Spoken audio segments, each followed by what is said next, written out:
नमस्कार। आज के इस वीडियो में मैं बहुत ही लाइवली और वाइब्रेंट टॉपिक लेने वाली हूँ कि प्रेम क्या है, व्हाट इज़ लव। इस वीडियो में मैं इस एहसास के विषय में मैं क्या क्या ओपिनियन रखती हूँ, क्या व्यूज़ रखती हूँ, क्या विचार रखती हूँ, वो तो मैं दूंगी ही। इसके साथ साथ ओशो की एक बहुत ही फेमस बुक है, संभोग से समाधि तक, from sex to super consciousness.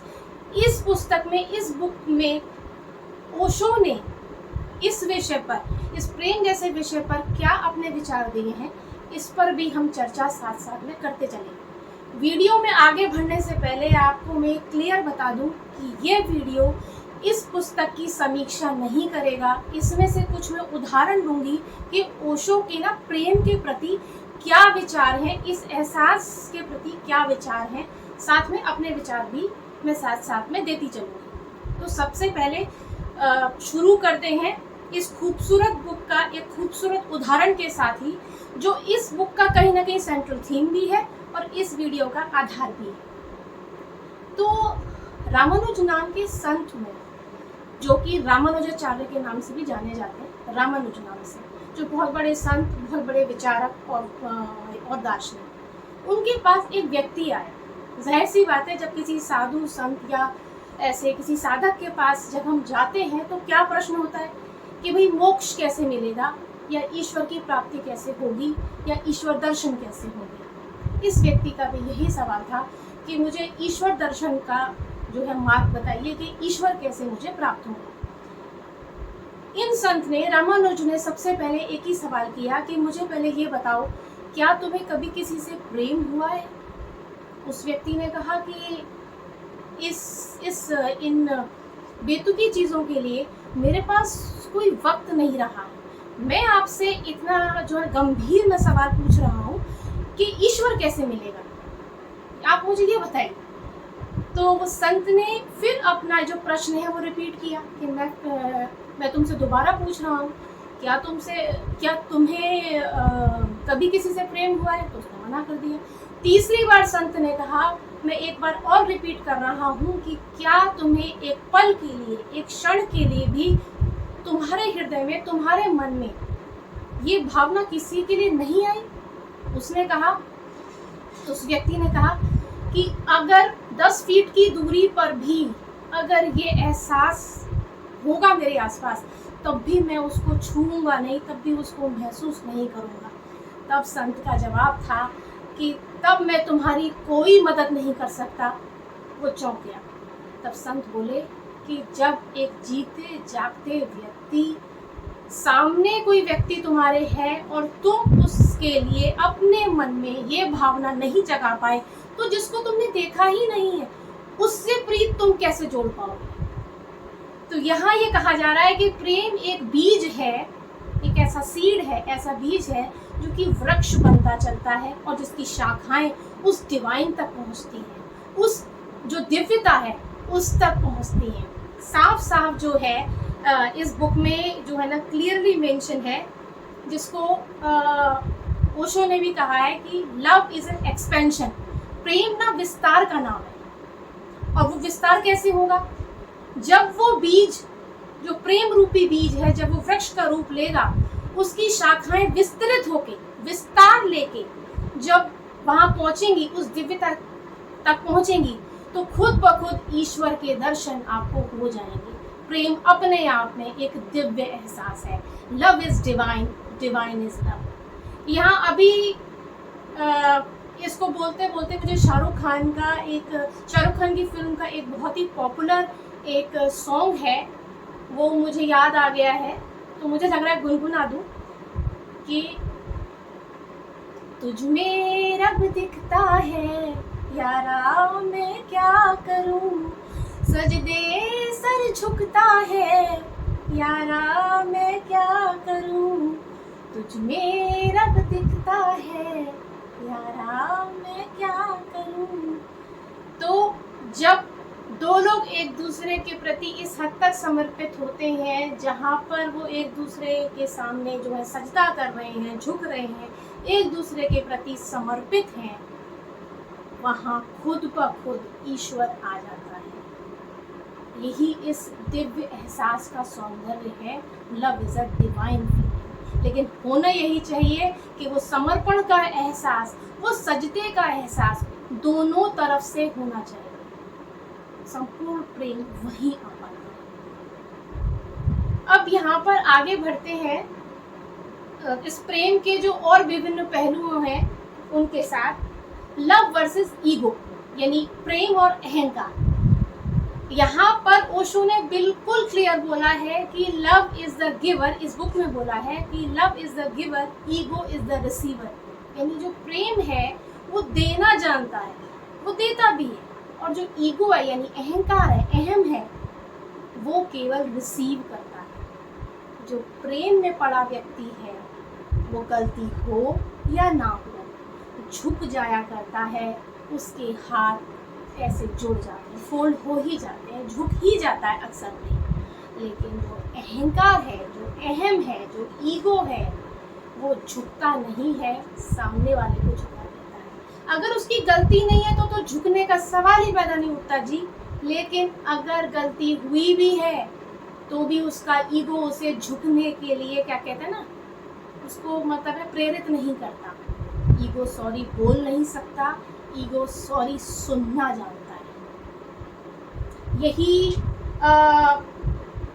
कह सकते हैं कि दोनों में डिफरेंस है कि जो ईगो है वो एक इस तरह की चट्टान है जिसका बोझ, ये इतना सॉफ्ट फीलिंग है, ये सहन नहीं कर सकता।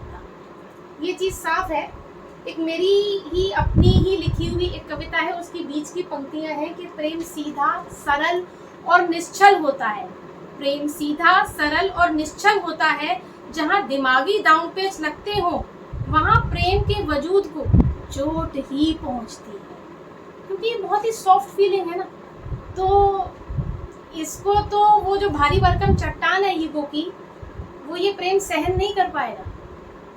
और यह कबीर दास जी का एक दोहा है, उसकी एक पंक्ति मुझे याद आ रही है इसमें ही कि जब मैं था तब हरि नाही, अब हरि है तो मैं नाही। जब मैं का भाव है तो वहाँ हरि नहीं आ सकते। हरि आएंगे भी कैसे, क्योंकि मैं एक ऐसी दीवार है जिसको कि प्रेम ही अगर क्रॉस नहीं कर पा रहा, प्रेम ही नहीं आ पा रहा, वहाँ पर वही धराशायी हो रहा है। जैसा कि मैंने शुरू में ही आपको उन संत का उदाहरण दिया कि वहाँ ईश्वर तो आ ही नहीं सकते जहाँ प्रेम ही खत्म हो रहा है। और जब हरि है तो मैं नाही, मतलब जहाँ पर हरि आ गए, जहाँ हरि दर्शन हो गए, हरि ही आ गए, वहाँ पर मैं चला गया। यानी कि जो व्यक्ति है वो प्रेम में डूब गया। हालांकि कबीर दास जी के इस दोहे की जो दूसरी पंक्ति है वो इशारा कर रही है कि ज्ञान का प्रकाश है वो ही इस ईगो, इस अहम की चट्टान को, दीवार को गिरा पाएगा। यहाँ मैंने इसको प्रेम से जोड़ दिया है। अहम को अगर कोई तोड़ सकता है तो या तो वो ज्ञान या वो प्रेम, लेकिन वहाँ प्रेम संपूर्णता में होना चाहिए। अहम वहीं टूट पाएगा जहाँ पर वो व्यक्ति वाकई प्रेम में होगा, तो वो टूट जाएगा। इस खूबसूरत एहसास का, प्रेम जैसी जो एहसास है, फीलिंग है, इसका ये सौंदर्य है, ब्यूटी ऑफ लव, कि ये अहम को भी जो है ख़त्म कर सकता है। लेकिन शर्त ये है कि सामने वाले के मन में भी वह प्रेम की भावना हो उतनी, तभी तो। नहीं तो क्या होगा कि अहम की चोट जो है वो प्रेम बर्दाश्त नहीं कर पाएगा और प्रेम जो है चकनाचूर हो जाएगा। वहाँ अहम जो है, ईगो जो है, वो सुपीरियर लेवल पर पहुँच जाएगा। ये है तो प्रेम का, कहते हैं ना, पावरफुल होना, अपनी पावर में होना बहुत ज़रूरी है। ये है। अब दूसरा है, हम इसमें लेंगे लव और इसमें कह सकते हैं प्रेम और मोह। प्रेम और मोह, जनरली जब हम किसी से प्रेम जब करते हैं, प्यार करते हैं, तो ये भावनात्मक रूप से अटैचमेंट तो होता ही होता है, वो गलत नहीं है। भावनात्मक रूप से किसी से लगाव का होना और मोह होना बहुत ही एक बड़ा अंतर है। मैं यहाँ मोह की बात कर रही हूँ। मोह अगर ना प्रेम पर हावी हो जाए तो वहाँ पर नेगेटिव रिजल्ट ही ज़्यादा आते हैं। जैसे सबसे पहले मैं यहाँ पर माँ और बच्चे के बीच का एक उदाहरण लूँगी। जो इस माँ और बच्चे के बीच का जो प्रेम है, इससे बड़ा शायद मैं निश्चल प्रेम का उदाहरण मैं नहीं दे सकती। तो यहाँ पर क्योंकि मैं खुद एक बच्चे की माँ हूँ, तो दावे से कह सकती हूँ इस बात को कि अगर हम बच्चे को या बच्चों को दायरे में कैद करते हैं कि ये नहीं करना है, 1 घंटे में खेल कर आ जाना है, ये नहीं करना, दीवारों पर मत लिखो, ऐसा ना करो, वैसा ना करो, यहाँ ये नहीं करो भाई चोट लग जाएगी, तो क्या करते हैं हम उनको एक दायरे में बांध देते हैं। ये मोह है, ये प्रेम नहीं है। उन पर एक खास तरह की बंदिश लगाना ठीक है, बच्चों को ये बताना ठीक है कि भाई मॉरल वैल्यूज क्या है, आपके लिए सही क्या है, गलत क्या है। लेकिन बच्चे जो हैं एट अ टाइम वो बहुत कुछ सीखना समझना चाहते हैं, कब, क्यों, कैसे, कहाँ। उनका ना क्रिएटिव जो लेवल का संसार है ना, वो ऐसा है जैसे कि विराट आकाश, वो उड़ना चाहते हैं चिड़िया की तरह। लेकिन हम क्या करते हैं, बीइंग एज अ पेरेंट, अगर हम ऐसा कर रहे हैं कि उनको अगर हम बांध रहे हैं एक दायरे में, ये नहीं करना है, वो नहीं करना है, अरे ऐसा ना करो, वैसा ना करो, तो हम क्या करेंगे, बच्चों की मेंटल ग्रोथ को रोक देंगे। ये मोह के साइड इफेक्ट है। यहाँ पर मोह हावी हो रहा है प्रेम पर। सेम चीज जो है वो आप कह सकते हैं पति पत्नी के बीच के रिश्ते में आ सकता है। मान लीजिए एक पत्नी, एक जो हस्बैंड है या जो पति है, वो ये कह रहा है कि मैं अपनी पत्नी को बहुत चाहता हूँ। यहाँ मैं जेंडर स्पेसिफिक नहीं हूँ, यहाँ मैं ये कह सकती हूँ कि ये जो चीज़ है एक वाइफ भी सोच सकती है, हस्बैंड भी सोच सकता है। ऐसे कि अगर हस्बैंड ये कह रहा है कि मैं अपनी वाइफ को बहुत चाहता हूँ, बहुत ज़्यादा प्रेम में हूँ, लेकिन वाइफ अपने आप को, पत्नी अपने आप को, या पति अपने आप को, वाइस वर्सा, अपने आप को दायरे में कैद हुआ पा रहे हैं, अपने आप को बंधन में पा रहे हैं, अपने आप को जकड़ा हुआ पा रहे हैं, तो मानकर चलिए वहाँ प्रेम नहीं है, वहाँ मोह है। मोह जो होता है उसमें क्या होता है कि सामने वाला अगर जकड़न में है ना, तो हम उसकी पीड़ा को महसूस नहीं कर सकते। जो प्रेम है वही एहसास ये महसूस करने देगा कि सामने वाला जो है वो पीड़ा में है, दर्द में है। मोह में नहीं हो पाता। मोह में हम सबसे पहले अपने विषय में सोचते हैं। ध्यान दीजिएगा इस बात को। इसलिए मैंने सबसे पहले माँ और बच्चे का उदाहरण दिया, जो इतना बड़ा मतलब ना निश्चल प्रेम का उदाहरण है माँ और बच्चे का। माँ भी माँ कभी कभी ऐसी गलतियाँ जो है आराम से कर जाती है, ये होता है। तो अगर एक पति ऐसा कह रहा है कि वो अपनी पत्नी को चाहता है, लेकिन पत्नी अपने आप को दायरे में कैद हुआ पा रही है, ऐसा महसूस कर रही है कि वो बंधन में है, तो मान के चलिए वहाँ मोह हावी हो रहा है। और यहाँ मैं आपको साफ कह दूं कि मोह क्या है, मोह है आपका ना पिंजरा, जो कि जकड़न है, और जो उसमें अंदर बंद है वो है चिड़िया, जिसके पंख हैं, जो कि उड़ना चाह रहे हैं। तो जो चिड़िया है वो प्रेम है, और वो हवा में स्वच्छंद उड़ना चाह रही है। ये प्रेम स्वतंत्र होना चाहता है, मोह उसे होने नहीं देता। अब यहाँ स्वतंत्रता का अर्थ आप ये मत लगा लीजिएगा कि मैं ये कह रही हूँ कि हस्बैंड या वाइफ जो चाहे करे, अपने मॉरल एथिक्स भूल जाए, जो चाहे करे, ये नहीं कह रही हूँ मैं। जब दायरे में कैद होने की बात कर रही हूँ, तो इसलिए मैं बार बार कह रही हूँ, माँ और बच्चे का उदाहरण दिया है मैंने। दायरे में कैद होकर मानसिक विकास जो है वो रुक जाता है, यहाँ पर भी नेगेटिव रिजल्ट ही आएंगे। मान के चलिए क्या है, मैं इसको ना जकड़ के बैठी हुई हूँ, ये मोह है मेरा कि मैं इसको जकड़ के बैठी हूँ। अंदर जो चीज है वो भले ही कितनी ना पीड़ा पा रही है, लेकिन यहाँ पर क्या है, ये मोह आ गया। ठीक है, तो इस पर भी मैंने कुछ पंक्तियां लिखी हैं। उसकी बीच की पंक्तियां हैं कि अच्छे रिश्ते कभी बांधते नहीं हैं, वे मुक्त होने का एहसास कराते हैं। अब चलते हैं प्रेम और विवाह पर। जाहिर सी बात है, जब इस बुक के उदाहरण मैंने लिए हैं और बात यहाँ संभोग की आ रही है, तो जाहिर सी बात है ओशो ने या दो लोगों की बात तो की ही होगी, विवाह की बात तो की ही होगी, बिल्कुल की है। तो इसीलिए यहाँ पर मैं इस पर कुछ चर्चा करना चाहूँगी, विवाह और प्रेम पर। हालांकि वीडियो यहाँ तक पहुँच गया तो आपने महसूस किया होगा कि यहाँ भोग पर बात नहीं की है मैंने, और ये बुक भी जो है स्पिरिचुअल बुक है, आध्यात्मिक बुक है, ये भी भोग पर बात नहीं कर रही है, उस पर चर्चा नहीं कर रही है। तो इस विवाह पर थोड़ी बात कर लेते हैं। आजकल के विवाह हैं, जैसे आपने देखा होगा कि शादी के कार्ड आ रहे हैं। शादी के कार्ड में क्या होता है, लिखा होता है कि विवाह दो आत्माओं का मिलन। क्या आपको लगता है कि दो आत्माओं का मिलन होता है वाकई? जो मेरी पर्सनल ऑब्जर्वेशन रही है उस पर मैं कह सकती हूँ, दो आत्माओं को मिलन तो छोड़िए, दो मन नहीं मिल पाते। अगर आपको ऐसा लगा हो तो मुझे ये पर्सनल कमेंट जो है इसमें कमेंट में करके बताइएगा। 80% तो मैंने यही देखा है कि रिश्ते भौतिक स्तर पर, सांसारिक स्तर पर इस पर ज़्यादा चलते हैं, दैहिक स्तर पर इस पर ज़्यादा चलते हैं। जो चीज़ मतलब एक कहते हैं ना आत्म सोल कनेक्ट होना, सोल तो क्या कनेक्ट होगी जी, मन ही कनेक्ट नहीं हो पाते।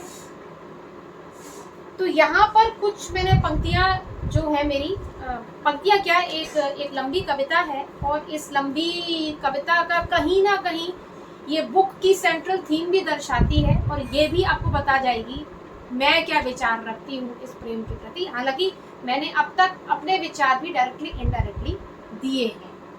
तो इस पर मेरी एक लंबी कविता है, अगर आपको अच्छी लगे तो बताइएगा। विवाह बंधन में बंधे दो लोग खास यात्रा पर होते हैं। विवाह बंधन में बंधे दो लोग खास यात्रा पर होते हैं, स्वयं को समझने की, ब्रह्म को पा जाने की। पवित्र अग्नि के समक्ष एक दूसरे का हाथ थामते हुए जब वे प्रण लेते हैं कि एक दूसरे की हथेलियों की लकीरें वे पढ़ सकेंगे, वहां बसी ऊष्मता और नरमी को एक साथ महसूस कर सकेंगे, तब जब एक दूसरे के मन के समुद्र की गहराई को खोलते हुए अमूल्य मोती वे इकट्ठा करते जाते हैं, एक दूसरे के हृदय की वीणा के तार कुछ इस तरह छेड़ते हैं कि ना सिर्फ संपूर्ण घर संगीतमय हो जाता है, संपूर्ण ब्रह्मांड झंकृत होने लग जाता है। भक्ति भाव से एक दूसरे को जब वे प्रेम का नैवेद्य चढ़ाते हैं, ईश्वर वही निवास जो है कर जाता है। ऐसी यात्रा तब खंडित हो जाती है जब दो लोग दैहिक स्तर से ऊपर उठ ही नहीं पाते।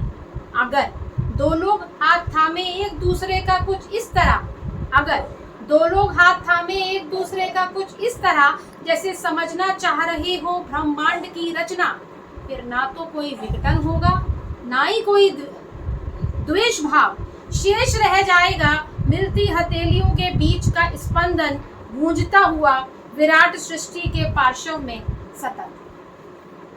यही इस वीडियो का आधार था और यही इस बुक की सेंट्रल थीम है कि प्रेम ही आधार है ऐसे रिश्तों का जिसका कि फाइनल जो यूनियन है, फाइनल जो डेस्टिनेशन है वो है final union of Shiv and Parvati, Radha and Krishna.